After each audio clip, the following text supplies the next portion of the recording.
We are talking with Cinda Lafferty. Cinda has been at Epworth for 4 years, having moved here with her husband Owen. Owen passed away 2 years ago. Cinda continues to be very involved at Epworth, her community, and her church. She has 3 very successful sons who continue to manage the family business in Watonga. Like all grandparents, she enjoys talking about her 6 grandkids.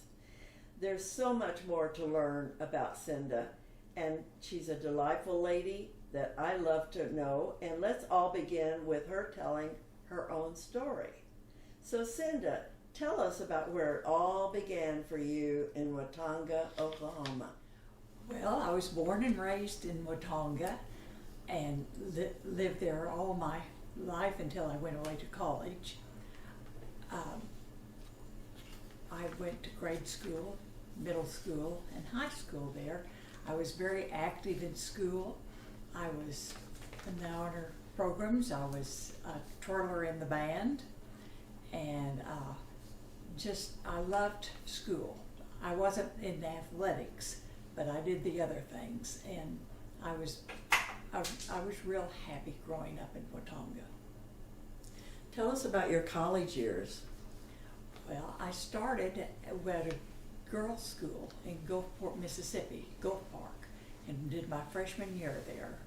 And then my sophomore year, I transferred to OU, and I pledged to sorority. I was a Chi Omega, and I majored in fashion merchandising, and I cherish my years at OU. Wonderful friends and great memories. And that's where you met Owen, right? Yes, Owen and I met on a blind date, and shortly after that he was transferred. He transferred to Okinawa, and he had graduated and he was in the service, and so after I graduated, we married, and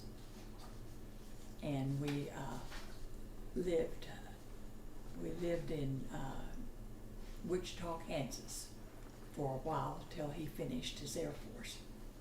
Okay, and then you lived in St. Louis for a while? Yes, Owen went with Continental Grain Company, and we lived in St. Louis twice. They transferred us from St. Louis to southern Indiana and then back to St. Louis.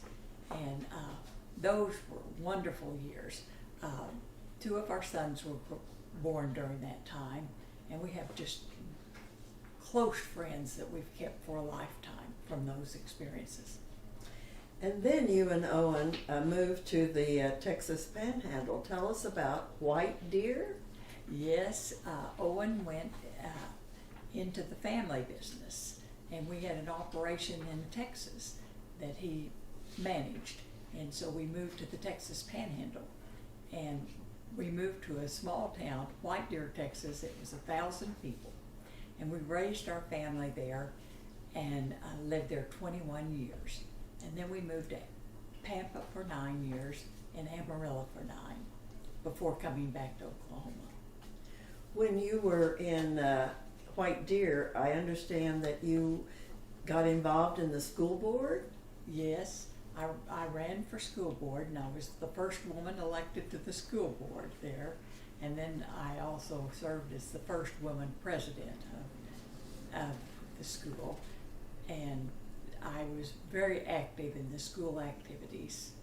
And also, there was not a scouting program that was active at that time, and I helped start the scouting program. And I taught Sunday school for many, many years, and it was just a good place to live and raise a family.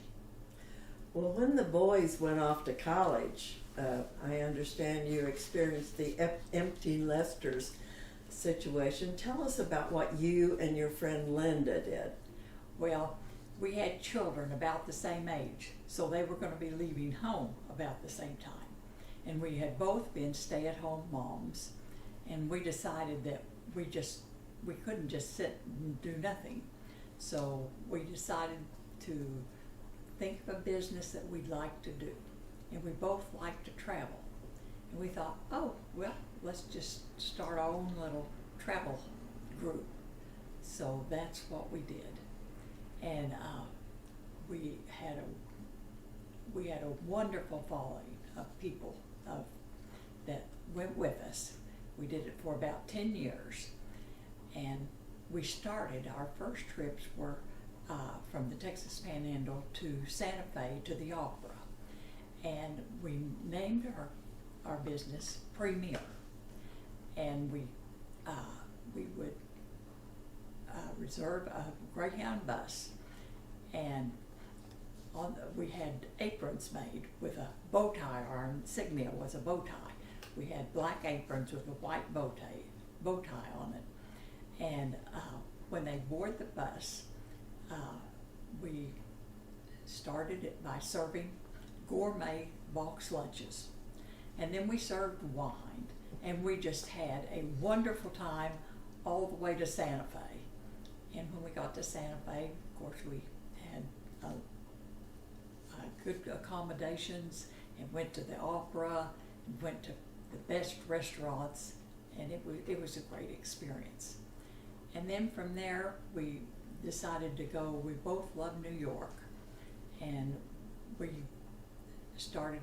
We were centered around cultural events, and so we went to New York to the ballet, to the plays, to the opera. We saw Phantom of the Opera. We saw all the big name musicals. And when Phantom was on one of our trips, we had high tea at Lincoln Center with the tenor from Phantom, and that was really special. And we had made many trips to New York, and a few of the other places we went to Chicago, we went to New Orleans. When we were in New Orleans, we stressed the antiquing, and we had private groups, our private group with antique houses, and that was great. And we went to San Francisco to the opera, saw La Boheme with Pavarotti, did some trips for the Texas Exes. Those are the Texas alumni group from the University of Texas. Traveled, and we did football trips, a few of them. We always incorporated something special. And one of the trips we did the Natchez Trace, and then visited some of the plantation homes on the way. That was an out-of-state game. And it was just we did this for about 10 years, and it was a very rewarding experience. And we still keep up with a lot of women that travel, and couples that traveled with us. And when I go back to the Texas Panhandle, several of my friends will say, "Oh, wouldn't you start the business again? We just loved it. We want to go again." But it was a very rewarding time. Then you said that you moved to Oklahoma City about 2010, you and Owen? Yes. We had lived in the Texas Panhandle for 40 years. We moved from White Deer to Pampa and Amarillo, and we thought maybe we would just stay in the Texas Panhandle. Owen was about ready to retire, and we thought we'd just stay in the Texas Panhandle because we had such good friends and deep roots. And then our boys came back into the business, and we had grandchildren, and the grandchildren began to get active, and we thought, we can't miss this. So we moved back to Oklahoma, moved to Oklahoma City, and lived here until 4 years ago, and we moved to Epworth. Tell us about the train that you all purchased between Watauga and El Reno. I thought that was interesting. Well, my family was in the grain elevator business, and the business was started by my grandfather in 1917. And over the years, we had lots of the same employees. They stayed until retirement, usually.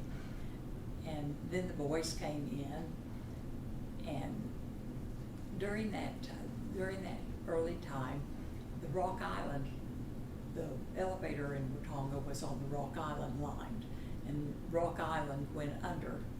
And so we bought our Rock Island line from Watonga down to El Reno, so we could ship wheat, because we could ship wheat there and then meet the UP, and they would. Tell us the name of that. Oh, and the name of the railroad was, we named it the AT&L. And that what? Stands for the initials of our three sons, Austin, Todd, and Ladd. So it's very functional today. We use it all the time to ship wheat, and we meet, and we transfer the wheat, and then it's shipped on to the Gulf for export. Great. Cinda, tell us about Race the Rail. Is that an event? Oh, yes. Watonga is famous for the Cheese Festival. And so one of the events at the Cheese Festival is Race the Rail. And we take the train and go from Watonga to Curie.